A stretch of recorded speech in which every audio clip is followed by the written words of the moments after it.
Usa ka fetus nga giputos og eco bag ang napalgan sa kasagbutang bahin sa dalan sa Barangay San Isidro, General Santos City. Otoridad na alarma tungod kini na ang ikaupat nga kaso sa maong barangay ning tuiga. Ani ang report ni Efren Mamak.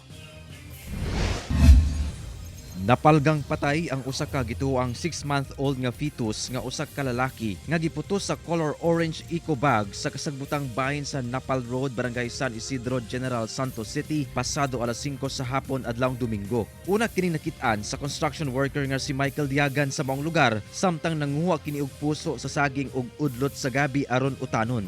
Abraham sana ko ng ikubag, kita gud na ko ang tiil sang bata. Pos pag-abre open ako tanan ulo.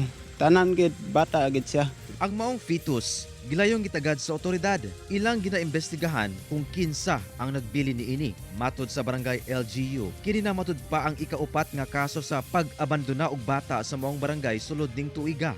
Monetary reward gilaraw sa barangay LGU isip pagpahugot sa kampanya batok sa pagpanglabay og bata sa maong barangay.